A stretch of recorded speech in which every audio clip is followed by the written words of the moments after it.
মন কেমনের বৃষ্টি পর্ব সংখ্যা 15 লেখনীতে পুষ্পিতা প্রেমা। চেনা কণ্ঠস্বর শুনে ঈশা চট করে দাঁড়িয়ে পড়ল। আদি আওয়াজ করে ডাকে, সিস্টার। সিস্টার দৌড়ে আসে, বলে ইয়েস স্যার।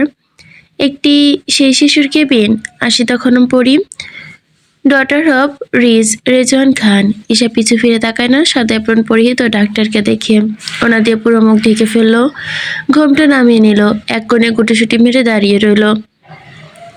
আদি চুপচাপ হেঁটে মেয়েটির পাশে এসে বসলো। তার মধ্যেই রিপ চলে আসলো। রিপকে দেখে আদি হাসলো। দুজনেই স্কুল লাইফের খুব ভালো বন্ধু। সময় পরিস্থিতি প্রয়োজনে দুজনেই দুদিকে চলে গিয়েছিল। আজ নতুন করে পরিচিত হলো। আদি হেসে বলল, রিপ, তোর ভাইয়ের মেয়ে ঠিক তো তোর মতোই কিউট। রিপ হাসলো, বলল, যা শালা, কিউট মিউট পরে দেখিস, আগে ট্রিটমেন্ট দিয়ে তাড়াতাড়ি সুস্থ কর আমার মাটাকে। ভালো লাগে না কিছুই তাকে ছাড়া। বাসায় ফিরতে মন চাইছে না, পুরো বাসা খালি খালি লাগছে। আদি হাসলো। গুটিসুটি মেরে দাঁড়িয়ে থাকা মেয়েটির দিকে একবার তাকালো। তুই কি এখানেই থাকিস? আমাদের এলাকায়। তো আর কোথায় থাকবো? দেশে কবে ফিরেছিস? এই তো কিছুদিন আগে। আদি পরীকে দেখে বলল, মারাত্মক আঘাত পেয়েছে, সিঁড়ি থেকে পড়ে যাচ্ছে, কেউ দেখিসনি? রিপ চুপ থাকে, কিছু বলে না। ঈশা মুখে ওড়না গুজে অবস্থায় ডুকরে ওঠে। নীরবে নিঃশব্দে ঘুমন্ত মেয়েটির চেহারার দিকে তাকিয়ে চোখের জল ফেলে। ওড়না ভিজে যায়। ছোট্ট মেয়েটির পাশে বসে থাকা মানুষটির প্রতি আজ কেন জানি তার রাগ লাগছে। কি অদ্ভুত, সে তো রাগে না, তার তো রাগ লাগে না, কিন্তু আজ কেন এত রাগ লাগছে? এই মানুষটি কি সবকিছুর জন্য দায়ী? সবকিছুর জন্য কি রিপ ঈশাকে বলে, ওইখানে দাঁড়িয়ে আছিস কেন ইস্যু? ঈশা হকচকিয়ে যায়। আদি বুড়ো কুচকে তাকায়, বলে, পেশেন্টের মা বাবা কোথায়? রিপ বলে, দাদা ভাই আর ভাবি বাইরে আছে, ভাবির শরীর খারাপ লাগছে বোধ হয়। মেয়েটার জন্য কাঁদতে কাঁদতে সেও অসুস্থ হয়ে পড়েছে। আদি মাথা ঝাঁকিয়ে ঈশাকে মিন করে বলে, ইনি পেশেন্টের কে? রিপ বলে, সে ফুপি। আদি ঠোঁট গোল করে বলে, ও, আমি আরও এতক্ষণ ভেবেছিলাম। ঈশা হকচকিয়ে যায়। এই লোক তো দেখছি তাকে চিনে ফেলেছে। রিপের হাতে সিস্টার পেশেন্ট ধরিয়ে দেয়। রিপ বেরিয়ে পড়ে। আদি সিস্টারকে বলে, সিস্টার, এই বাচ্চাকে রিলিজ দেওয়ার ব্যবস্থা করুন। সিস্টার বেরিয়ে যায়। আদি চুপচাপ তার হাতে থাকা ফাইলগুলো ঘেটে দেখতে দাঁড়িয়ে পড়ে। এক কোণে গুটিসুটি মেরে দাঁড়িয়ে থাকা মেয়েটির দিকে তাকায়। বুড়ো কুঞ্চন করে তাকিয়ে ঈশা আদিকে এভাবে তাকাতে দেখে ভড়কে যায়। পিঠ তার দিকে করে দাঁড়ায়। আদি হাত নেড়ে বলে, মিস ঈশা, আপনি এখানে মুখে কাপড় দিয়ে রেখেছেন কেন? আপনি সেই বৃষ্টি, আমি চিনতে পেরেছি কিন্তু। ঈশা চমকে পিছু ফিরে তাকায়, বলে, কিসের বৃষ্টি? আদি হাসে, দেখে মেয়েটার মুখ থেকে কাপড় সরে গিয়েছে। ফোলা ফোলা চোখ, যেভাবে কেঁদেছে নিজের মেয়ের জন্য কেউ এভাবে কাঁদবে না মনে হয়। আদি হাসি থামিয়ে মেয়েটার দিকে ঝকঝক চোখ করে তাকায়। তারপর মেয়েটাও চোখ নাক টেকে দেখে বলে, কিসের বৃষ্টি মানে? মন কেমনের বৃষ্টি, তাই মন নয় কি? ঈশা চোখ নামিয়ে নিল মেঝেতে। তেরা জবাব দেয়, আপনার সাথে আমি কথা বলতে ইচ্ছুক নই, যেতে পারেন। আদি আয়েশ করে বসে পড়ে বেডের ওপর। পাশে পড়ি, বলে, যদি না যাই? ঈশা কিছু বলে না, অন্যদিকে মুখ করে তাকায়। আর চোখে পরীর দিকে দেখে। আদিও তাকায়। পরীকে উদ্দেশ্য করে বলে, হাই প্রিন্সেস। ঈশা দৌড়ে আসে, আদিকে ছুতে দেয় না। আদি প্রথমবার ছুতে গেল, পারল না। পরীর চোখের উপর হাত রেখেই ডেকে পড়ল। পরীর কোল নিজে নিয়ে নিল ঈশা। পরী ঈশার পিঠের দিকে চোখ পাকিয়ে বলল, পুরোটা সময় ধরে আদি হতভম্ব। ছুতে দিলেন না কেন? বাচ্চাটা তার নিজের দিকে তাকিয়ে বাচ্চাটাকে তার দিকে তাকাতেও দিল না। কেন? ঈশা কাটকাট জবাব, আপনি যেতে পারেন ডক্টর আদি চৌধুরী। আদি অপমান বোধ করে, বলে, এক্সকিউজ মি। ঈশা তেরা জবাব দিয়ে বলে, আপনি বের না হলে আমি বের হয়ে যাব। আপনি বের হবেন কি না আমি? আদি চেয়ার থেকে উঠে দাঁড়ালো। চল তার শক্ত হয়ে গেল। লাল চোখে শাসিয়ে বের হলো কেবিন থেকে। ঈশা পরীকে নিয়ে ধপ করে বসে পড়ে, এলোমেলোভাবে কেঁদে ওঠে। পরি তার ছোট ছোট আঙ্গুল দিয়ে ঈশার মুখে আঁকিবুকি করে, ডাকে, ফুপি মিনি। ঈশার কান্না হাসি একাকার হয়, বলে, মিনি? মিনি আমার মা বাসায় আছে। আমরা আর কিছুক্ষণ পর বাসায় চলে যাব। পরি তার ডাগর ডাগর চোখ দিয়ে ঈশার দিকে তাকায়, ঠোঁট দেখিয়ে দেয়, কপালে ব্যান্ডেজ দেখিয়ে দেয়, নাক দেখিয়ে দেয়, তারপর বলে, উফ। ঈশা যেন ব্যথা পেল। বলল, ব্যথা পেয়েছে আমার মা? পরি ঠোঁট বাঁকিয়ে মাথা নাড়ে, আঙ্গুল মোড়াতে ব্যান্ডেজ দেখায়। উফ! গোল গোল ঠোঁটগুলো ফুলাতে ফুলাতে ঈশা হেসে ওঠে। এটা কি আমার মা? পরি ঈশার গালে গাল লাগিয়ে রাখে, অনেকক্ষণ পর ঠোঁট গালে এবার লাগায়, তারপর তোলে, ছন্দ মিলিয়ে ডাকে, আম্মা, আম্মা, আম্মা। ঈশার চোখ বেয়ে গড়িয়ে পড়ে খুশির ঝোড়ো পাওয়া জল। প্রত্যেকটা চোখের কোণা বলে দিচ্ছে এই কষ্টের জন্য নয়, এই জল আনন্দের জন্য। মোনা দৌড়ে আসলো পরীর কাছে, পরীকে কেড়ে নেয় ঈশার কাছ থেকে। পরীকে এলো পাথারি আদর করে বলে, সব আমার দোষ, আমার ভুলের কারণেই এত ব্যথা পেয়েছে আমার মাটা, আমাকে ক্ষমা কর মা। পরি মোনার দিকে তাকিয়ে বলে, আঙুল দিয়ে মোনার নাকে টোকা দেয়, গাল লাগিয়ে বলে, মাম্মা, মিন্নি। মোনা হাসে, পরীকে আদর দিয়ে বলে, মিন্নি বাসায়, এক্ষুনি যাব মিন্নির কাছে। রিক দূরে দাঁড়িয়ে দেখে পরীকে, পরীকে দেখার সাথে সাথেই ডেকে ওঠে, পাপা, মিন্নি। রিক এগিয়ে আসে, মেয়েকে কোলে নেয়, শক্ত করে অনেকক্ষণ জড়িয়ে রাখে।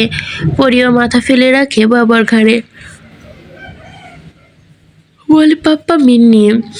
রিক পিঠে হাত বুলিয়ে দেয়, বলে, আমরা যাবো না তো মিন্নির কাছে, মিন্নি তো তোমার উপর রেগে গেছে, তুমি মিন্নিকে মেরেছ, মিন্নি তোমার সাথে কথা বলবে না।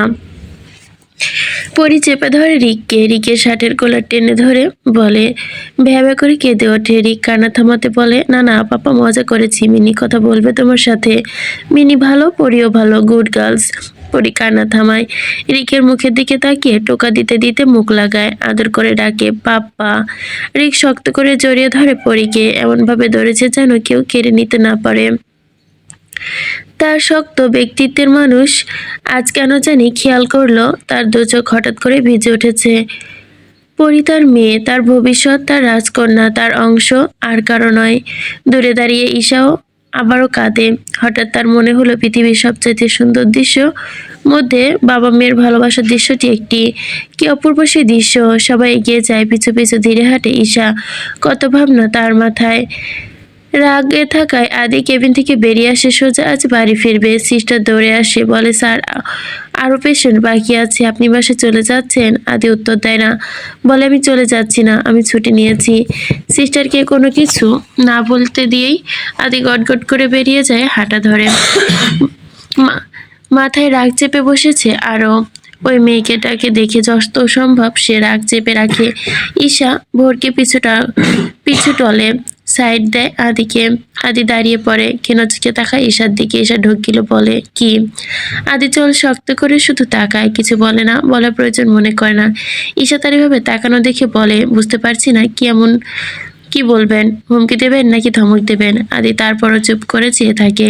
ঈশা তারপরও আবার হাসে, বলে, ডক্টর আদি চৌধুরী, আপনি কি জানেন আপনাকে কেউ পড়তে জানে না? আদি একবার ভুরু কুঁচকে তাকায়, বলে, জানি, আমি এতেই এনজয় ফিল করি, আমাকে কেউ পড়ুক সেটা আমি লাইক করি না।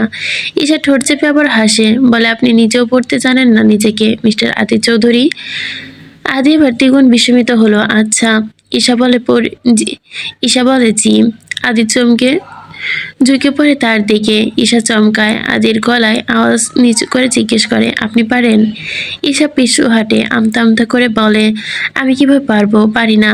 আদির রাগ যেন কোথায় উবে গেল, সে হেসে উঠে বলে, ইউ টু মাচ লয়ার। তবে এই মিথ্যা বলার শাস্তিটাও আছে, খুব শীঘ্রই পাবেন, আমি দেব নিজ হাতে। ঈশা অন্যরকমভাবেই বলে, যদি পারি বলি, তারপরেও কি শাস্তি দেবেন? আদিজান এবার চুপ হয়ে যায়, চিন্তায় পড়ে যায়। উল্টো প্রশ্ন সেও করে বলে, সত্যি পারেন? ঈশা মজা করে বলে, খুব। আদি অবাক চোখে তাকিয়ে ঈশার দিকে, কথা ঘুরিয়ে বলে, আপনার নাম বৃষ্টি হলে ভালো হতো। ঈশা হাসে, বলে, কেউ একজন আমাকে সেই নামে ডাকে, আপনি ডাকবেন না প্লিজ? আদি ভুরু কুঞ্চন করে তাকায়, বলে, ও ভালো ভালো, ক্যারি অন, আপনাকে আমি কোনো নামেই ডাকবো না, প্রয়োজনও মনে করছি না। ঈশা দুষ্টু মির ছলে ছলে বলে, আচ্ছা তাহলে অনামিকা ডাকুন, কারণ তার নাম নেই, তার নামই তো অনামিকা। আদি চোখ অন্যদিকে ঘুরিয়ে বলে, কিছুক্ষণ আগে মিস ভেবে আমি ভুলিনি কিন্তু। ঈশাও তাল মিলিয়ে বলে, আমিও ভুলিনি।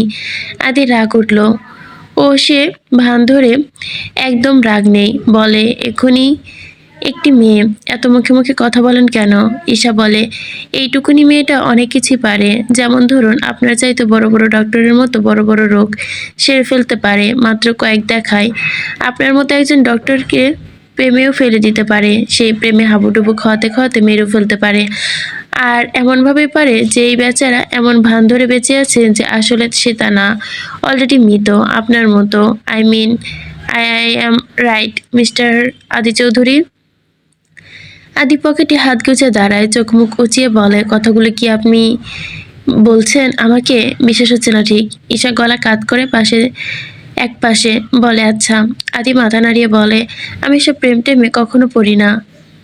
মরা তো বহুদূর। আপনি যে ডক্টরের কথা বলছেন উনি বোধহয় সফটওয়্যারের একজন, তাই ও পড়ে গেছে, মরেও গেছে। আমি তেমনটা নই, আমাকে তার সাথে গুলিয়ে ফেলবেন না।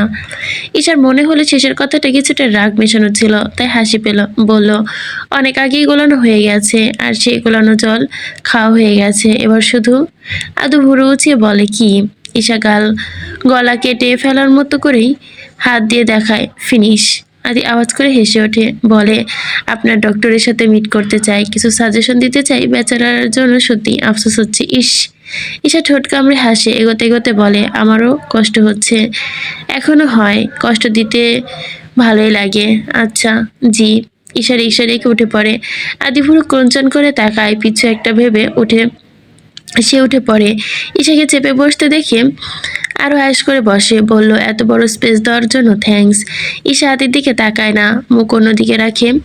এই লোকটা চাইছেটা কি? হুট করে তার মনে হলো এই লোকটা সবসময় তাকে ছাড়া পুরো পৃথিবীটাই অন্ধকার দেখে। আজ তাকে ছাড়া এই পৃথিবীটা কেন রঙিন দেখে? একসময় মিষ্টি মেয়েটিকে তার প্রতি অভ্যাস ছিল, অথচ আজ এতটা কাছে থেকেও কতটা দূরে। আজ তার খুব করে মনে হচ্ছে ডক্টরের প্রিয়জন না, প্রয়োজন হয়েছিল। সে ভালোবাসলেও ডক্টর তাকে ভালোবাসেনি, ক্ষণিকের মোহে আটকে পড়েছিল। তার রোগটি তাকে মিষ্টির প্রতি দুর্বল করেছিল, নয়তো কিছু না। এই ভালোবাসার নাম শব্দ বলা যায় না। মিষ্টি আদির সাথে আজ তার খুব অনুশোচনার জন্যই হয়তোবা এতটা কাছে। কেন বিয়ে করতে হলো এই ডাক্তারকে? কেন সে ভালোবাসতে গেল এই ডাক্তারকে? সে কি এর চাইতে ভালো কিছু ডিজার্ভ করতো না? রিপকে কি বলবে সে? রিপকে কি করে মুখ দেখাবে সে? রিপ বিশ্বাস ভরসা সেভাবে ধ্বংস করেছে যে আঘাত সামলানোর শক্তি রিপদার নেই। কি হবে? এই কি হবে শব্দে ক্ষণে ক্ষণে কাঁপিয়ে তুলছে। সে খেয়াল করলো তার হাতের খপ ধরে ফেললো কেউ, আবার ছেড়ে দিল। বলল, সাবধানে বসুন, পড়ে গেলে তো আমার দোষ হবে বলে ধাক্কা দিয়ে ফেলে দিয়েছি। ঈশা হাত সরিয়ে নিয়ে আবারও হাতটা দিকে তাকায়। তার গলা শুকিয়ে ওঠে, কাঠ হয়ে যায়। পুরো রাস্তা দুজন নীরবতায় কেটে দেয়। কি আশ্চর্য, কিছুক্ষণ আগে দুজনের বকবকানিতে মানুষ বিরক্ত হচ্ছিল, তারাই এখন পুরোটা সময় নিশ্চিত। কিভাবে সম্ভব? মানুষের কিভাবে হুট করে এতটা নিশ্চুপ হয়ে যেতে পারে? খানবাড়ির সামনে রিক্সা এসে থামতেই ঈশা নেমে পড়ে তাড়াতাড়ি। রিক্সা শিকের সাথে ওড়না লেগে যায়, তাড়াহুড়োর দরুন ওড়নায় টান লাগে, ওড়নায় ছিঁড়ে যায় কিছুটা। আদি পুরোটা সময় নীরবে দেখলো। যদি কিছু বলতে যাবে তখন ঈশা রোষান্বিত হয়ে বলল, সময় পাল্টাচ্ছে, 3 বছর আগের সেই আপনি পাল্টেছেন, তাই আমিও নিজেকে না পাল্টে রাখতে পারিনি। আমিও পাল্টেছি, সবকিছু পাল্টেছে। আর আপনাদের মতো বিশাল ভূসম্পত্তির অধিকারী তথা চৌধুরী বাড়ির ছেলেদের পক্ষে কোনো কিছুই অসম্ভব না। তারা সব কিছুই করতে পারে। একজনের ঘরের বউ সাজিয়েও রাখতে পারে, অন্যজনকে রক্ষিতা বানিয়ে রাখতে পারে না। মিস্টার চৌধুরী যার উৎকৃষ্ট উদাহরণ। আমি এই ধরনের লোকগুলোকে আর এক ফোঁটা বিশ্বাস করি না।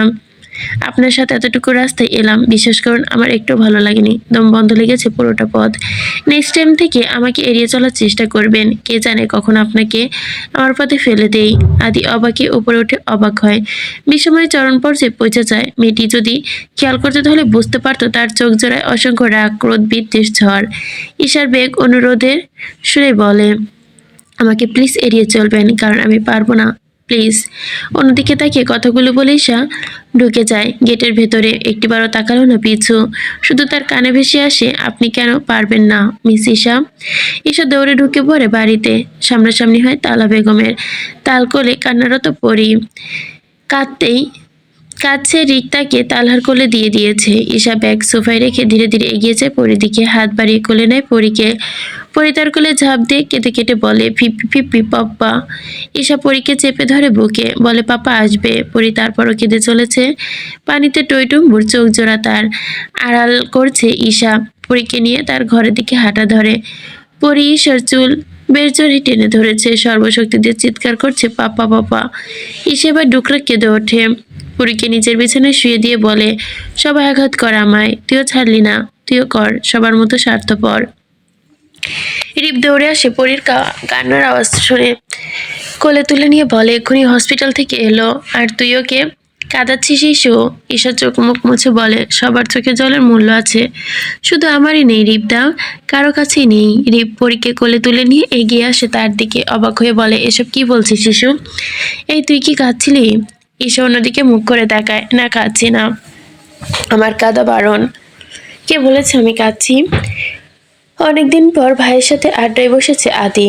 তার দাদা ভাইয়ের আচরণ, ব্যবহার, স্বভাব, চরিত্র সব তার বিপরীত বলেই জানে সে, কিন্তু আজ তার হুট করে মনে হচ্ছে তার দাদা ভাইয়ের মতো হওয়া উচিত।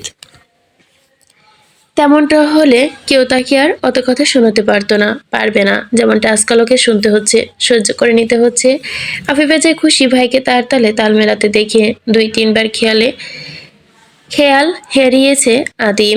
আফি হেসে বলল আদি এসবে প্র্যাকটিস থাকা ভালো, তুই তো এসব ছিও দেখিস না, পারবি কেমনে? আদি তেজ নিয়ে বলে আদি সব পারে, এটাও পারবে, কিন্তু আদি নিজের কথার মিথ্যা প্রমাণ করে, তারপর অনেকগুলো হেরে গেল আফির কাছে। আফি হেসে কুটি কুটি, আদিও হাসে, হেসে বলে দেখবে কাল আমি তোমাকে ঠিকই হারাবো, আজ আমার মাথা ঠিক নেই তাই পারছি না। আফি আদির দিকে বোতল এগিয়ে দিয়ে বলে এইটুকু চুমুক খা, যেতে যেতে সাহায্য করবে। আদি চোখ তুলে তাকায় আফির দিকে, বলে আমি মদ খাই না দাদা ভাই। আফি বলল তাহলে হেরে যেতে থাক। আদি চুপচাপ জুয়া খেলায় মনোযোগ দেয়, কিন্তু সে টোটালি মন বসাতে পারছে না। শেষমেশ আফির জিত হলো। আফি হো হো করে হেসে পুরো ঘরটা মাথায় তুলে নিল। আদি চুপচাপ করে বসে রইল। কিছুক্ষণ পরে মদের বোতলের দিকে আঙুল দেখিয়ে বলল আমি ট্রাই করি একবার। আফি হেসে এগিয়ে দেয় বোতল। আদি এক ঢোক অর্ধেকটা শেষ করে ফেলে। এবার আমি জিতবো দা ভাই। আফি হেসে ফেলল, বলল তাহলে খেলা যাক। খেলার মাঝে আদির মাথায় চক্কর দিয়ে উঠলো। সে আগের মতো একদম পারছে না খেলে উঠতে, মাথা চেপে ধরেছে এক হাতে। বোতলটা কেড়ে নিল আফি হাত থেকে। মাঝপথে খেলা রেখে সে দাঁড়িয়ে পড়লো। টালমাটাল ভাবে হাঁটতে হাঁটতে নিজের ঘরের দিকে এগোলো। আলিয়া আদিকে নিজের রুমে না দেখে আফির রুমের দিকে এগোয়। আদিকে বলে ডেকে ডেকে এগোতে সামনাসামনি এসে পড়ে। হাতে মদের বোতল আড়াল করে ফেলে আফি। মাথা নিচু করে দাঁড়িয়ে আছে। আলিনা বেগম জোরে জোরে আওয়াজ করে বলে হাতে কি আদি? আমার দিকে তাকাও। আদি চুপচাপ দাঁড়িয়ে আছে। আলিয়া চিৎকার করে আজিজও চলে আসে। কি হয়েছে বলে, এত চিৎকার চেঁচামেচি কিসের? আদি মাথা নামিয়ে দাঁড়িয়ে আছে। হাতের বোতলটা সবার সামনে দৃশ্যমান। এক ঢোকে সব খেয়ে নিয়ে বোতলটা ছুঁড়ে ফেলে, বলে এই চেঁচামেচির কি আছে এত? দা ভাই তো রোজই খায়, আমি আজ খেলাম, এবার থেকে রোজ খাবো। সপাটে চড় দিল আলিয়া খান আদির গালে। আজিজ খান চেঁচিয়ে ওঠে, কি করছো লিয়া? গায়ে হাত তুলছো কেন? আলিয়া ফোপাতে থাকে রাগে, বলে তুমি নিজে সবাইকে মদ না খাওয়ার জন্য জ্ঞান দিয়েছো, আর তুমি মদ খেয়ে বেড়াচ্ছ। আদি কারোর সাথে কথা বলে না, সোজা নিজের ঘরে চলে যায়। ধপ করে দরজা বন্ধ করে দেয়। আফি বেরিয়ে আসে হাসতে হাসতে, বলে আবার আমার দোষ দিও না মা, আমি কিছুই করিনি, কিন্তু আদি নিজে এসেছে আমার কাছে। আলিয়া বিরক্তি চোখে তাকায় আফির দিকে, বলে বাড়িতে তোমার একটা ছেলেও আছে আফি, তোমার সেদিকেও খেয়াল নেই, এই নিয়ে কি শিখাবে তোমরা? আফি হেসে উড়িয়ে দেয়, বলে যা দেখবে তাই শিখবে। আলিয়া বেগম তেড়ে যাওয়ার আগে আজিজ চৌধুরী আটকায় তাকে, বলে শান্ত হও লিয়াম, আমরা সকালে আদির সাথে কথা বলবো, চলো আফি।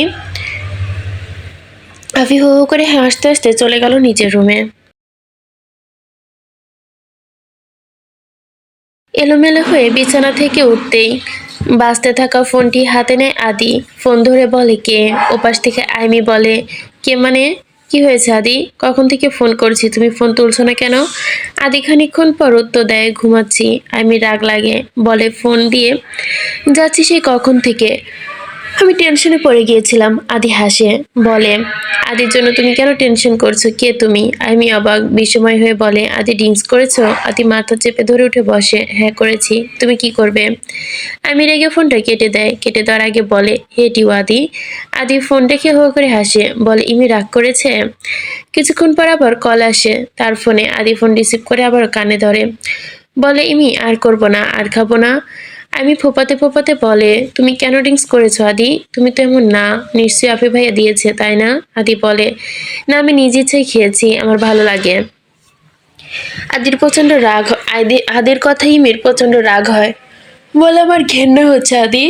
আদি চুপ হয়ে বলে, তুমি আমাকে ঘেন্না করো, আমিও তোমায় ঘৃণা করব। তুমি আমাকে ভালোবাসলে আমিও তোমায় ভালোবাসবো। তুমি যদি দূরে দাও আমিও দূরে যাব। ইমি তুমি চলে যাবে? ফোনের ওই পাশ থেকে শুধু ফুপিয়ে কান্নার আওয়াজ আসে। কিছুক্ষণ পর ফোন আপনা আপনি কেটে যায়। আদি ভার ভার মাথা নিয়ে বিছানা থেকে নেমে পড়ে। চোখ ছোট ছোট করে তাকায় বেডের দিকে, ওপরে পুতুলের দিকে। পুতুলটি আজ একটু বেশি সুন্দর লাগছে বোধহয়। আদি এগিয়ে যায় বিছানা থেকে, বালিশের নিচে পড়ে থাকা লাল বেনারসিটা টেনে বের করে। কিছুক্ষণ তাকিয়ে থাকে অপলক। শাড়ির ভাঁজ খুলে ধীরে ধীরে তার রাখা কাগজটি হাতে নেয়। কাগজটি লেখাগুলো ঠিক অ্যালবামের পাতায় লেখার মতোই। মিষ্টি মেয়েটা কত চালাক। কাগজটি মেলে ধরে সে। কাউকে উদ্দেশ্য করে লেখেনি চিঠিটা, কারো নাম উল্লেখ করেনি, শুধু লিখেছে, অ্যালবামের পাতায় থাকা চিরকুট ফেলে দেবেন, আর এই নাম্বারে ফোন দিয়ে আমাকে জানাবেন। আমি আপনার অপেক্ষায় থাকবো। ইতি মিষ্টি। আদি ফোন নাম্বার দেখে হাসে। মিনু ফোন দেওয়ার সাথে সাথে ঈশা ফোন তুলে, বলে, কেমন আছো মিনুমা? মিনু বলে, ভালো আছি, তুই কেমন আছিস? ঈশা জবাব দেয়, ভালো আছি।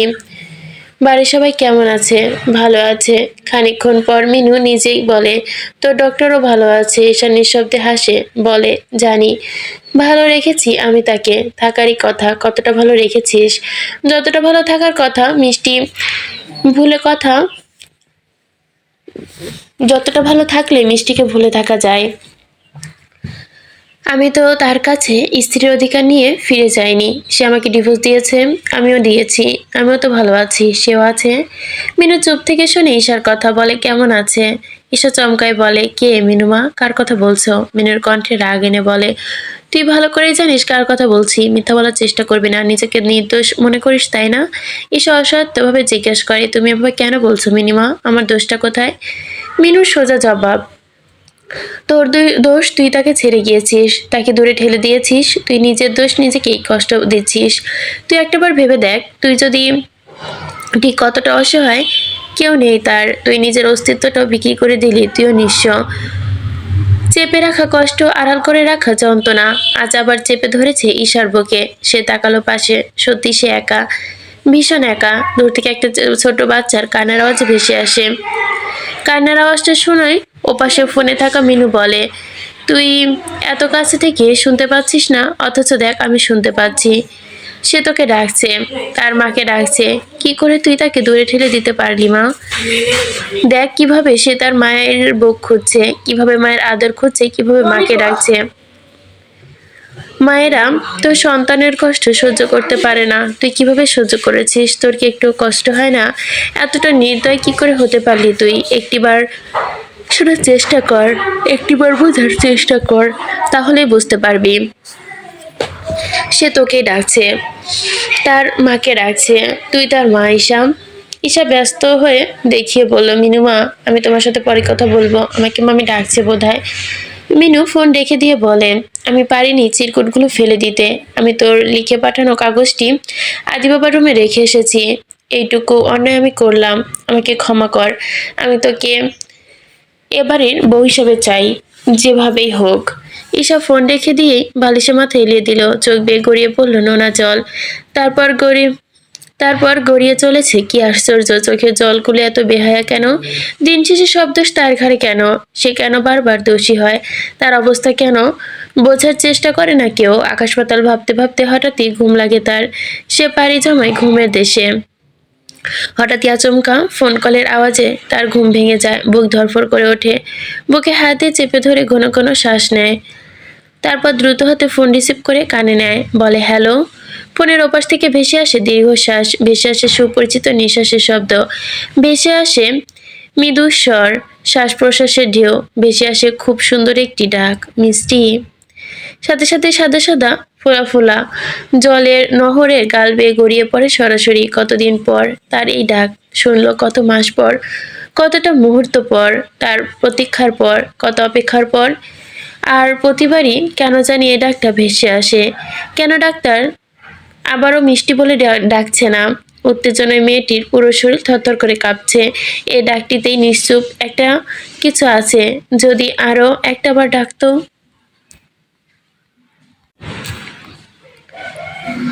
মৃদুমন্দ নেশায় টলতে থাকা আদি পুতুলের উপর পা রেখে শুয়ে পড়েছে বিছানায়। লাল বেনারসিটি এক হাতে মুঠোয়, ফোন অপর পাশের মেয়েটির কথা শোনার জন্য নীরবতা। শুধু শুনতে পাই ছেলেটির অস্ফুট বলা কথা, একটি শব্দ, মিষ্টি। ঈশা ফোন কানে চেপে ধরে থাকে এবং একটিবার মিষ্টি ডাকটি শোনার অপেক্ষায়। মিষ্টি করে হেসে উচ্চারণ করে, ডক্টর। কি আশ্চর্য, ওপাশ থেকে শুধু ভেসে আসে নিঃশ্বাসের শব্দ। ঈশা হেসে ওঠে। ডক্টর ঘুমিয়ে পড়েছে। পরক্ষণে মনে পড়ে, ডক্টর তো প্রত্যেকটা রাতে আমির সাথে কথা বলে, এভাবেই ঘুমায়। আর এখন নতুন কি?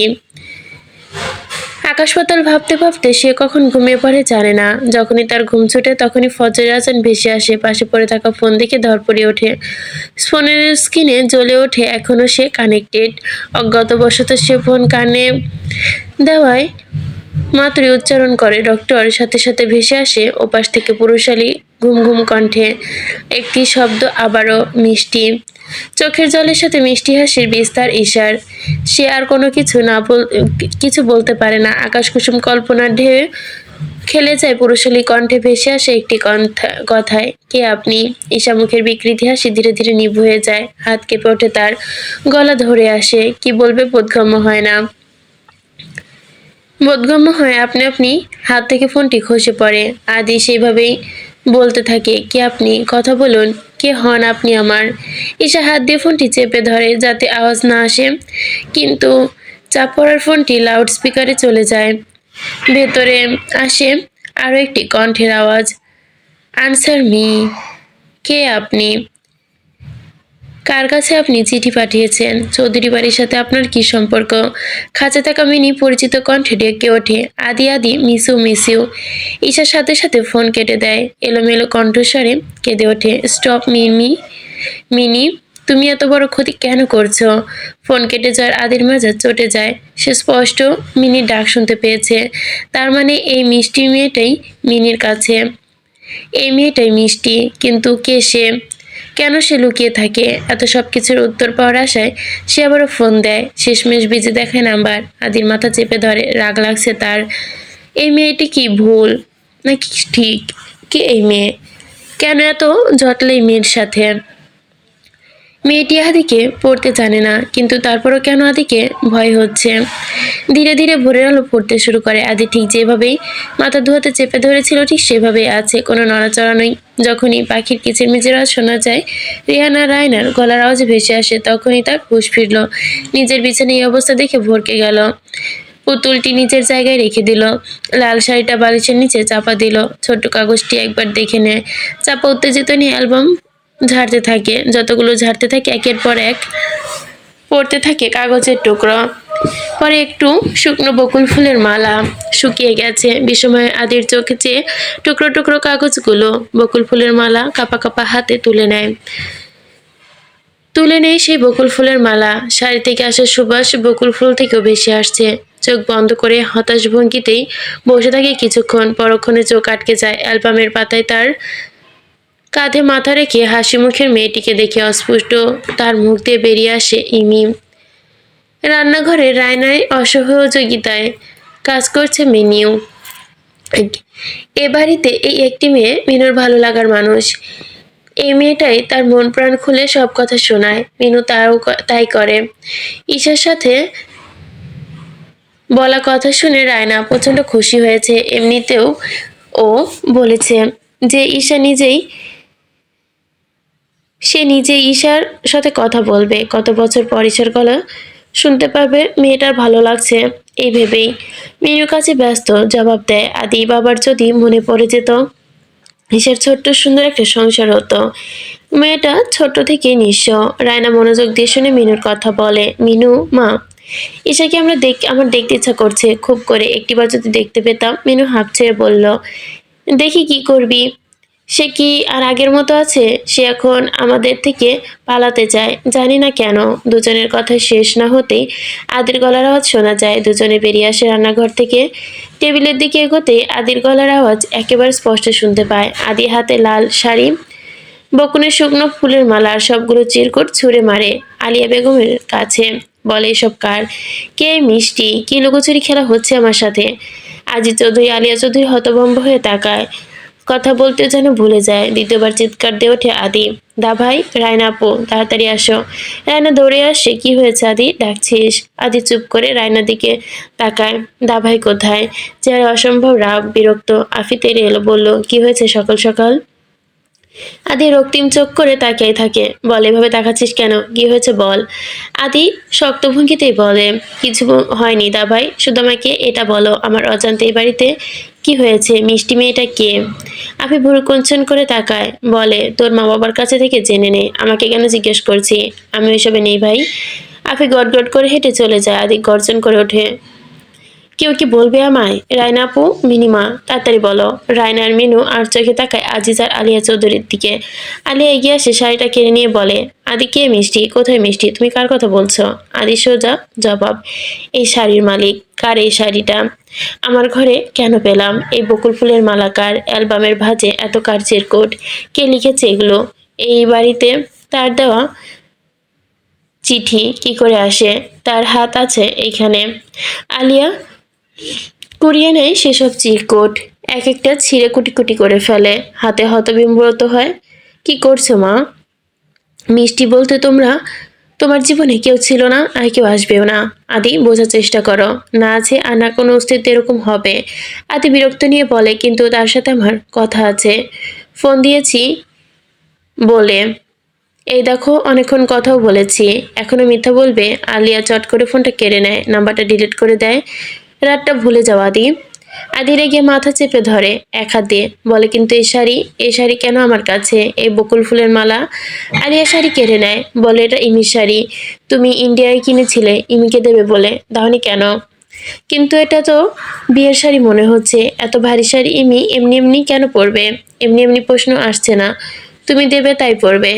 ইমি তোমার সবকিছুই পছন্দ করে, তুমি তাকে একটা শাড়ি দিবার সে পছন্দ করবে, এটা হয় নাকি? আদি চিন্তিত হয়ে বলে, কিন্তু মিষ্টি, তুমি জানো আমি মিনির ডাক শুনছি, মিষ্টি সত্যি আছে, কেন বিশ্বাস করছো না?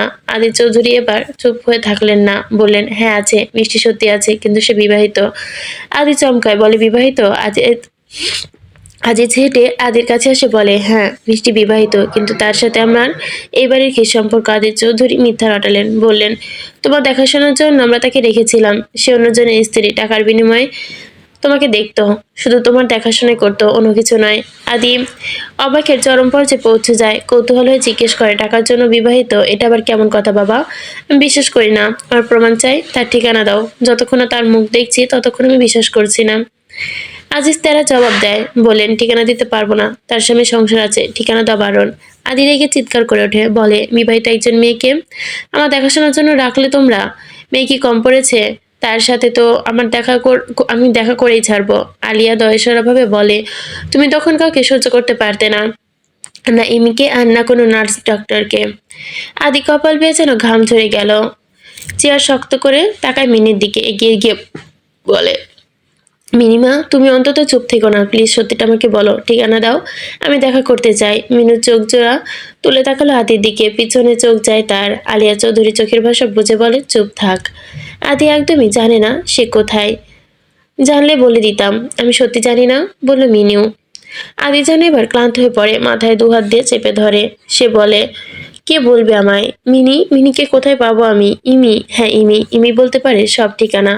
দৌড়ে আদি বেরিয়ে যায় বাড়ি থেকে। এমন হনহনিয়ে আদিকে বেরিয়ে আসতে দেখে ইমি প্রথমে ভরকে গেল। যখন আদি তার সামনাসামনি এসে দাঁড়ালো, ইমি দুষ্টি হাসি দিয়ে বলে, আচ্ছা তো বাড়িতে এলে, এনি প্রবলেম? আদি প্রথমে একটু নিঃশ্বাস করে, পরক্ষণে বলল, ইমি, খুব জরুরি প্রয়োজনে এসেছি। আমাকে একটু সত্যি বলবে? ইমি কিছু বলার আগে ফোন বেজে ওঠে। ধরতে গেলে অলরেডি অনেকবারই লিয়া আন্টির কল এসেছে তার কাছে। আদি তো এখানে, কেন কল করছে? আদি তার ফোন কেড়ে নেয়, বলে ইমি শুধু আমার প্রশ্নের উত্তর দিবে প্লিজ। আমি সামনাসামনি দাঁড়ায়, বলে বলুন কি বলবেন? আদি কোনোরূপ ভঙ্গিমা ছাড়া জিজ্ঞেস করে মিষ্টির ঠিকানা চেয়ে আমার। ইমি আমাকে প্লিজ তার ঠিকানা দাও। ইমি যেন কানে ভুল শুনলো। আদির মুখে মিষ্টির নামটি আবার এই বৃষ্টি মিষ্টি নামগুলোর প্যাচে পড়ে যায় না কেন সে? আদি কে মিষ্টি? আদি অবাক হলে ইমির দিকে তাকিয়ে বলে, ইমি কেন এমন করছো? দেখো, ঠিকানাটা জানা আমার খুব প্রয়োজন, প্লিজ বলে দাও। ইমি চোখে জল দৃশ্যমান, সে চট করে তা মুছে নিল। তুমি বিশ্বাস করছো না? আমি জানলে তো বলেই দিতাম। আমি জানি না কোনো মিষ্টি বৃষ্টির ঠিকানা। ইমি তুমি কেন কাঁদছো? আমি কিন্তু এই ইমির সত্যিই চিনি না। এই ছেঁচকা দুনে তুমি কখনোই ছিলে না, সত্যি বলো। ইমি আদির হাত থেকে নিজের হাত ছাড়িয়ে নেয়, বলে আমি এসব কিছু জানি না আদি। শুধু জানি টাকা দিয়ে একটা মেয়েকে রেখেছিল তোমাকে দেখাশোনা করার জন্য, এর বেশি কিচ্ছু না। আদি ঠায় দাঁড়িয়ে বলে, মিনি তার কাছে আছে ইমি। মিনির জন্য বলছিলাম, মিনিকে আমি আমার কাছে নিয়ে আসার জন্য বলছিলাম। তুমি অযথা রাগ করছো। আমি ফুপিয়ে কান্না করে দেয়, বলে আমি রাগ করিনি আদি, তুমি আমাকে বিশ্বাস করছো না, সেটা আমার কষ্ট। আদি অনেকক্ষণ পর হাসে, ইমিকে টেনে নেয় নিজের কাছে, গাল একসাথে করে কাঁধ করে। তুমি রাগলে আমার কষ্ট হয়। ইমি চোখ ছোট ছোট করে তাকায়, বলে ঢং। আদি হেসে ওঠে, ঢং না সত্যি।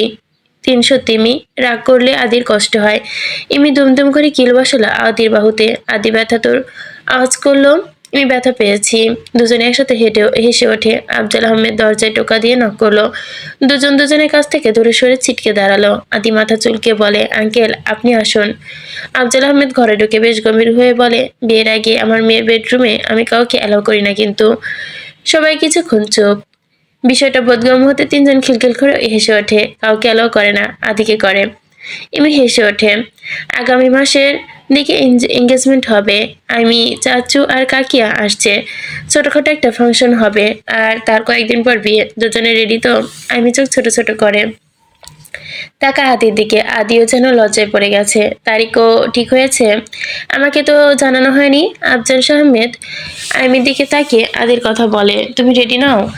আদি আইমি দিকে তাকায়, বলে অন্য কোনো ব্যাপার নেই, আমার বন্ধু মহলের কাউকে জানানো হয়নি তাই বলছিলাম। আইমি বলে, এখনো সময় আছে, জানিয়ে দাও। মেঝেতে ছড়ানো ছিটানো প্লাস্টিকের ঘোড়া পুতুল, তুলো, টেডি বিয়ার, গাড়ি, নানান রকম খেলনা, মাঝখানে বসে আছে পরি। মাঝে মাঝে গিয়ে পাউরুটির টুকরো ছিঁড়ে ছিঁড়ে দিচ্ছে মিনিকে।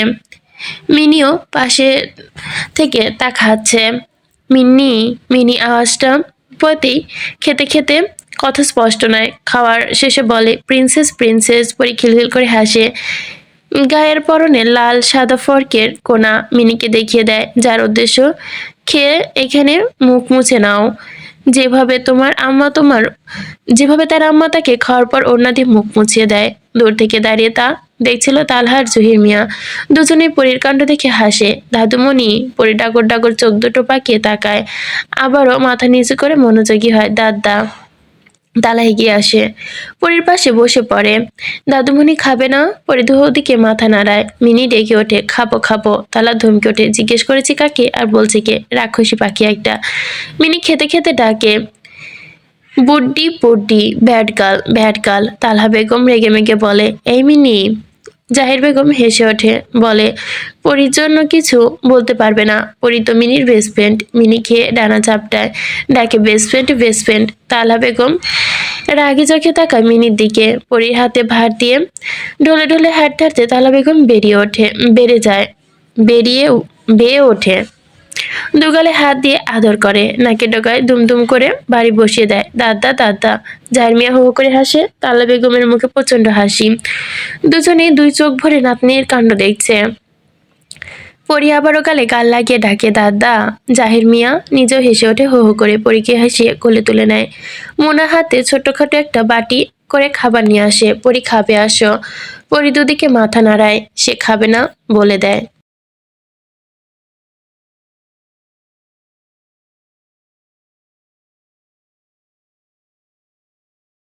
পরি দুপাশে মাথা নাড়ায়, ঠোঁট বাঁকায়, শীতে দাঁড়িয়ে দু চোখ পরীকে দেখে। পরীর রাগ, সে রাগিনী চাহনি কতটা মিল। মুনা নরম কণ্ঠে বলে, না খেলে মিনি কথা বলবে না তোমার সাথে, কেউ বলবে না, খেলে বলবে। এসো। পরি জাহির মিয়ার গালে ধরে পেছনে মুখ রাখে, বলে নান্না নান্না। জাহির মিয়া হাসে, বলে রিককে পাঠাও, ও খাওয়াতে পারবে। মুনা বলে, ও অফিসে বেরোচ্ছে, কি করে? ঈশা পাশে ঘেঁষে নেমে আসে রিক, অফিস ড্রেস পরা, মুনার হাতে বাটি দিয়ে তাকায়, এখনো খায়নি। মুনা দুপাশে মাথা নাড়ায়। রিক পরীর কাছে এসে এগিয়ে, পরি বেজায় খুশি, বাবার কোলে চাপড়ে ধরে, গলা ধরে গালে গাল লাগিয়ে আদরে ডাকে পাপ্পা। রিকও হাসে। পরি কি বুঝলো কে জানে। রিকের মুখে আঙ্গুল দিয়ে আঁকিবুকি করতে করতে কয়েকটা বার এলোমেলো শব্দ, কোনো অর্থ নেই। রিক মুনার কাছে নিয়ে যায় পরীকে, ইশারা করে খাইয়ে দিতে। রিক মিনিকে দেখিয়ে বলে, ও দেখো মা, মিনি খাচ্ছে, তুমিও খাও, কি মজা। মিনি হাসে, পরি হাসে। মুনা তাকে ফাঁকে খাইয়ে দেয়। পরি মিনির সাথে তাল মিলিয়ে মিন্নি মিন্নি। রিক এদিক ওদিক হাঁটে পরীকে নিয়ে, আর পড়া কবজির দিকে তাকায়, হাতে পড়া কবজির দিকে তাকায়। ঘড়িতে টাইম। মুনাকে বলে, আর কয়েকটা খাইয়ে দাও, আর সময় আছে। পরি খেতে খেতে দূরে দাঁড়ানো ঈশাকে দেখে, আঙুল দেখিয়ে বলে রিককে, দেখো পিপ্পি। ঈশা দূরে দাঁড়িয়ে হাসে, মাথা দুলিয়ে বলে, কি মজা, কি মজা। পরি খেতে খেতে ঈশার মতো করে মাথা দোলায়, মিনিকে দেখিয়ে দেয় ঈশাকে, সে পিপ্পি মিন্নি। ঈশা হাসে, পরির খসে সে রিকের ঘাড়ে মুখ মুছে নেয়। মোনা বলে, হায় হায় রে, এটা কি হলো, এখন কি হবে আবার? ড্রেস তো তোমার ড্রেস তো পরি। রিক ঘাড় কাত করে দেখে, মুছে ফেলে বলে, কিছু হবে না, আমি পানিতে মুছে নিব।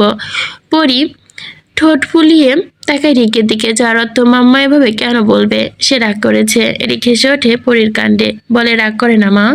পরি মাথা দোলায়, তারপর রিককে আঙুল দেখিয়ে বলে, মুনাকে। উফ। মুনা হেসে বলে, বাবাকে পেলে তার আর কাউকে লাগে না, আবার অভিযোগ কত। রিকও হাসে। পরি লেগে আছে রিকের সাথে, যেন সে আন্দাজ করতে পারছে রিক এখন তাকে রেখে চলে যাবে। কোট শক্ত করে হাতের মুঠোয় নিয়ে আছে, তারপর মাথা ফেলে রাখে রিকের কাঁধে। ঈশাম পাশ থেকে পাশ কেটে রিপ নেমে আসে, জিজ্ঞেস করে, খেয়েছি শিশু? ঈশা হ্যাঁ বলে জবাব দেয়। রিক এগিয়ে আসে পরির দিকে, বলে, পরিমা খেয়েছে? পরি মাথা তুলে রিপের দিকে তাকায়, ডাকে, রি। উপস্থিত সবাই হো হো করে ওঠে। রিপ মুখ কালো করে বলে, দাবা দেখেছো, তোমার মেয়ে আমার নাম ধরে ডাকছে। ডাকে তো ডাকে, সুন্দর করে ডাক না, শুধু রি। এটা কি আমার নাম? ঈশা নিচে নেমে আসে, সামান্য হেসে বলে, তোমার কি রি ডাকে রিপুদা? কালকে আমাকে রেগে গিয়ে তো সা, আমার নাম কি সা? আরেক দফা হাসির ফোয়ারা বয়ে গেল। রিক কথায় ঈশা পরির কোলে নিল, তারপর রিপকে ভুলিয়ে ভালিয়ে কোলে নিতেই পরি বুঝতে পারলো রিক এবার আর আদর করবে না। রিক চলে যাবে ভেবে ভ্যা ভ্যা করে কাঁদতে লাগলো। রিপ আরে বাপ বলে ঘোরাতে লাগলো পরীকে। রিক হেসে বেরিয়ে যায়। এসব অফিস টাইম কেন যা থাকে বুঝতে পারে না সে। সারাক্ষণ মেয়ের সাথে সময় কাটাতে কতই না ভালো লাগে। পরীকে পরি ঢোক তুলে তুলে কাছে, অনেকক্ষণ পর ক্লান্ত হয়ে যায় সে, মাথা ফেলে রিপের কাঁধে। কথার আড়ালে দূর থেকে দাঁড়িয়ে আছে ঈশা। ইশারায় হাসতে হাসতে কোলে তুলে নেয় পরীকে। পরি কিছুক্ষণ আবারও তাকায় ঈশার দিকে, কিন্তু তারপরও ঈশা তাকে কোলে নিচ্ছে না। রিকে ঘাড়ে জোরে জোরে ঘুষি মারে, ই ই ই। অবহেলার চোখে জল ভেসে যায় রিপের কাঁধে। ঈশা তা দেখে হাসে। পরি আর চোখে তাকায় ঈশার দিকে, আবার ঢোক তুলে নেয়, জোরে কামড়ে দেয় রিপকে। রিপ চেঁচিয়ে ওঠে, ঈশার কোলে দেয় পরীকে। পরি, রি ব্যথা পেয়েছে, তুমি ব্যথা দিয়েছ। পরি কাঁদতে কাঁদতে ঈশার চুলো টেনে ধরে, ওনার চোখ মুখ মুছে নেয়। পরির চোখ বড় বড় করে তাকায় ঈশার দিকে। ঈশা হাসির চেষ্টা করে, না ব্যথা পাইনি তো আমি, আরো বেশি দেওয়া উচিত ছিল, দাও ব্যথা, বলে ওঠে আবারও। আকাশে মৃদুমন্দন মেঘের গর্জন, বৃষ্টি নামবে। ঝিরঝির বৃষ্টি পড়া অলরেডি শুরু হয়ে গেছে। রিকশায় বসে আছে বাড়ি ফেরার তারা। ঈশা রিকশা চালককে বলে, মামা একটু তাড়াতাড়ি যাবেন, ছাতা আনিনি আজ, ভিজে যাব। রিকশা চালক তার নিয়মেই যাচ্ছে। মেঘ ধীরে ছড়িয়ে ছিটিয়ে চারপাশ, তার মধ্যে অধিপত্য বিস্তার হচ্ছে। ঈশার চেষ্টা বেড়ে গেল। বৃষ্টি ভেজায় তার জ্বর সর্দি লেগে যায়, সাথে সাথে জ্বর বাড়লে অনুষঙ্গিক ব্যামো। রিকশা চলতে থাকে। নীরা অর্পি আজ আসবে না, জানলে সেও আসতো না। তাদের দুজনকে ছাড়া ক্লাসে মনোযোগ হয় না। ঝিরঝিরি বৃষ্টি রূপ নিল মুষলধারায়, রিক্সা চালক ভিজে জবজবে। ঈশা বিরক্তি নিয়ে বৃষ্টিকে বকে যাচ্ছে, ও আসার আর সময় পেলি না। আঁকাবাঁকা করে পড়া বৃষ্টির ফোঁটা দেখে হঠাৎ করে মনে পড়ে একটি কথা, একটি চিরকুটে সে লিখেছিল ডক্টরের সাথে বৃষ্টি বিলাসের কথা।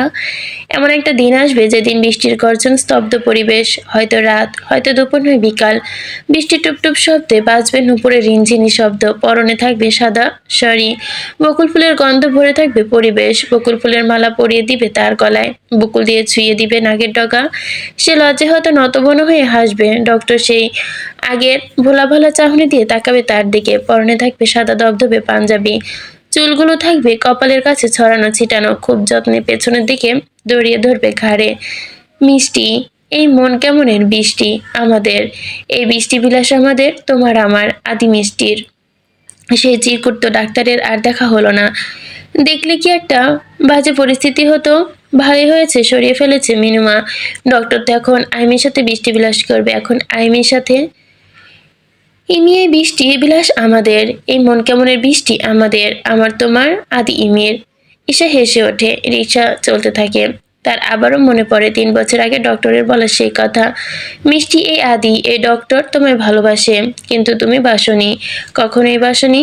তুমি কষ্ট পাবে, খুব কষ্ট পাবে, ঠিক আমার মতো ধুকে ধুকে মরবে। কাউকে দেখতে পাবে না, কাউকে বুঝতে পারবে না তোমার যন্ত্রণা। বৃষ্টির আওয়াজে মিশে গেল তার ডুকরে ওঠা কেঁদে ওঠার আওয়াজ। ডক্টর এবং জ্ঞান অভিশাপ দিতে গেল। এত কষ্ট অভিশাপ ডাক্তারের জন্যই তো ঈশার পেতে হচ্ছে। মিষ্টি যে ডক্টর নামক রোগীটাতে আক্রান্ত হয়ে গেছে নিঃশ্বাসের পথে। আরো কত পথ বাকি এই কষ্টের, ঈশা বলে। পথ আজ এখানেই থামুক। ভাড়া মিটিয়ে সে গুটি গুটি পায়ে হাঁটা ধরে। আদি ক্লান্ত ভঙ্গিতে গাড়ি হেঁটে হেলান দিয়ে বলে, চাকা পাংচার হওয়ার সময় পেল না, বিরক্তকর। আর শাড়ির আঁচলে পানি কুড়ায়। আদিকে ডেকে বলে, আদি ভালোই হয়েছে বৃষ্টি এসেছে, সাথে চাকাও পাংচার, মাঝ রাস্তায় বৃষ্টি বিলাস, উফ দারুণ। আদি হাসে, ইমি জ্বর সর্দি বাঁধলে বলো না। আদি, আমার জ্বর উঠেছে, সর্দি পেয়েছে। ইমি হাসতে হাসতে ঘোরে, শাড়ির আঁচলে সবটুকু পানি নিয়ে আদির সামনে এসে দাঁড়ায়। আদি তখন গাড়িতে মাথা রেখে হেলান দেয়। ইমি দুষ্টু করে সব পানি ছুঁড়ে মারে আদির দিকে। আদি হাত দিয়ে আটকানোর চেষ্টা করে, বল ইমি কি করছো। ইমি খিলখিল করে হাসে, আদিকে দেখিয়ে বলে হাসি। শাড়ির আঁচল আবারও ছুঁড়ে মারে আদির দিকে, খপ করে ধরে ফেলে আদি তা, হকচকিয়ে বলে বলে ছাড়ো। আদি হাসতে হাসতে বলে, ভয় পেলে। ইমি মাথা নাড়ে, একদম না। আদি ইমির দিকে ঘুরিয়ে বলে, লজ্জা কুণ্ঠিত হয়ে আছো, আবার বলছো পাওনি। পকেট থেকে ফোন বের করে এক মুঠো বকুল ফুল কানে বেজে ওঠে কানে বেজে ওঠে। যখনই আপনি মিষ্টিকে মন প্রাণ দিয়ে খুঁজবেন, তখনই গিয়ে দেখবেন বকুল তলায়। বকুল ফুলের সুবাসে মিষ্টিকে খুঁজে পাবেন, মিষ্টিকে অনুভব করতে পারবেন সে কি সত্যি আজ বকুল তলায়। অনুভব করতে পেরেছে কিনা জানে না, কিন্তু এই বকুলগুলো সে পেয়েছে। মিষ্টি তো অন্য কারো, ইমিকে দিলে কেমন হয়। ইমি নড়ে চড়ে ওঠে, বলে কি করছো আদি। আদি পুরোপুরি সমস্ত নিশ্চুপ। বকুল ফুলগুলো একে একে ইমির চুলের ভাঁজে গেঁথে দেয়। অনেকক্ষণ সময় লাগে, ইমির নিঃশ্বাস বন্ধ হয়ে আসে পুরোটা সময়। আদি দেখে সে চুপচাপ চেয়ে থাকে, তারপর উচ্চারিত করে, খুব ভালোবাসি আদি। আদি কিছু থাকার চেষ্টা করে, ইমিকে ধরতে চাইলেও দু হাতের বাঁধনে। চোখ দূরে দাঁড়ানো একটি মেয়ের দিকে যদি সে খুব কাছে থেকে খুব গভীরভাবে দেখার চেষ্টা করছে, তাহলে বুঝতে পারতো কি পরিমাণ যন্ত্রণাটা মেয়েটি বহন করছে। এ কখনোই তার ডক্টর না। অন্যদিকে তাকিয়ে কথাগুলো বলল ঈশা, হতেই পারে না, ডক্টর কখনো এত পাষাণ হতে পারে না। বৃষ্টি ধুয়ে মুছে যায় মেয়েটির চোখে নোনা জল, তার দু চোখ ঝাপসা হয়ে আসছে বারবার। গুনে গুনে কান্নার আওয়াজ পৌঁছায় না ডক্টরের কানে, পৌঁছায় না নীরবতার অনুভূতির আর্তনাদ, পৌঁছায় না নীরব কান্নার আওয়াজ, পৌঁছায় না দীর্ঘশ্বাস। তুই এখানে কেন? রিক্সা থেকে নেমে গিয়েছিলি? দেখ ভিজে গিয়েছিস, জ্বর সর্দি বাঁধাবি। বাইক থেকে ছেলেটি নামে হাঁপিয়ে উঠল মেয়েটিকে এই কথাগুলো বলতেই। ছেলেটির হাতে ছাতা, ছাতাটি তার সামনাসামনি এসে হাঁটতে হাঁটতে বলল, সবার রাতের ঘুম হারাম করবি, তোর কি একটু ভালো থাকতে ইচ্ছে করে না? ভালো রাখতে ইচ্ছে করে না? কেন এমন করিস তুই? মেয়েটি খেয়াল করলো এই আদরের শাসন তার চোখ দুটোকে অবাধ এ কাঠে হারাচ্ছে। সে মানুষটি তার দিকে এতভাবে সে ডুকরে কেঁদে ওঠে, কাঁদতে কাঁদতে হেসকে ওঠে। রিপ হকচকিয়ে যায়, বলে, এই ইস্যু, কাঁদছিস কেন ইস্যু? ঈশা কেঁদে ওঠে, কাঁদতে কাঁদতে ঢলে পড়ে ছেলেটির বুকে। রিপুদা, আমি অন্যায় করেছি, তুমি আমাকে শাস্তি দাও, আমাকে মেরে ফেলো। রিপ ছাতা মেলে ধরে, মেয়েটির কাঁধে ধরিয়ে বলে, যতবার ঝড় আসবে আমি ঢাল হয়ে দাঁড়াবো তোর পাশে, যতবার ভুল করবে আমি শুধরিয়ে দিব, যতবার দূরে যাবে আমি ততবার কাছে নিয়ে আসবো, কিন্তু কখনো আমার পর করে দিস না। আমার সব আপনজনের মাঝে তুই আমার খুব প্রিয় একজন। ঈশার কান্নার আওয়াজ বৃষ্টিতে মিলিয়ে একাকার হলো। রিপ আকুতি, মেয়েটি শুনল কিনা জানা গেল না। অপরাধবোধ তার মধ্যে জাগ্রত হয়েছে ধীরে ধীরে। কেন রিপদা তার কাছে এত কিছু আশা করে সে বুঝে পায় না। সে শুধু জানে এই মানুষটা তার ভরসাস্থল, তার আশ্রয়, তার একজন ভাই। এমন এক বৃষ্টির দিনে আবারও দুজনে দেখা। রিপ মেয়েটাকে গলা কাত করে দেখে। আদি ও তার পায়ের তলার মাটি যেন সরে গেছে। এত বছর পর এই মেয়েটা আবার তার আদির সামনে। দেখে মনে হচ্ছে এখনো ছোট্ট একটা মেয়ে, কলেজে পড়ে। ঈশা গুটিসুটি মেরে দাঁড়িয়ে আছে রিপের পেছনে। রিক বকবক করেই যাচ্ছে। আদিও বলে আর চোখে এই মেয়েটিকে দেখার চেষ্টা করে। কথা বলা শেষ করে রিপকে বাইকে গিয়ে বসে। ঈশা ধীর পায়ে হেঁটে গিয়ে রিপের পিছু পিছু থমকে দাঁড়ায়, চোখ তুলে তাকায় ইমির দিকে। ইমির চোখে ভয় দেখে সে তার ছেলের হাসি হাসে। তার চোখে হাসি দেখে ইমি যেন স্বস্তি পায়। আদি হাত বাড়িয়ে শক্ত করে ধরে, আদির বাহু ধরে দাঁড়ায়, মাথা রাখলো। ঈশার পিছু ফিরে না, গটগট পায়ে হেঁটে গিয়ে বসে বাইকে। রিপকে বলে, ভালো করে বস। ঈশা বলে, কাঁধে হাত রাখি। বাইক ছেড়ে দেয়, চলে যায় বহুদূর। ধীরে ধীরে ঝাপসা হয়ে যায় ডাক্তারের সেই চাহনি। আদি অবাক চোখে তাকিয়ে বাইকে চলে যাওয়ার দিকে দেখতে দেখতে একসময় গ্রিন হয়ে যায় বাইক। ঈশা বেশ কিছু দূর যেতে না যেতে আবারও ডুকরে কেঁদে ওঠে। ঈশাকে পিঠে রেখে ফুপিয়ে ফুপিয়ে কাঁদছে। বেশ কিছু দূর যেতেই ছেলেটি বাইক কষে, মেয়েটি ভড়কে যায়। ছেলেটি মেয়েটির দিকে ফিরে বলে, এভাবে কাঁদছিস কেন ইস্যু? আমি বাইক চালাতে মনোযোগ দিতে পারছি না, এভাবে ছবি নামায়। আদির হাঁট অবলম্বন করে লম্বা লম্বা পা ফেলে। আমি তার সাথে তাল মিলে হাঁটতে পারে না। বলে, আদি আমার জন্য কোথাও যাওয়া, আমাদের কি কোথাও অন্য কোথাও যাওয়ার কথা ছিল? আদি হাঁটতে হাঁটতে জবাব দেয়, আজ আর কোথাও যাবো না আমি, আমার শরীর খারাপ লাগছে। হঠাৎ করে যা অপ্রত্যাশিত, এমন হওয়ার কথা ছিল না।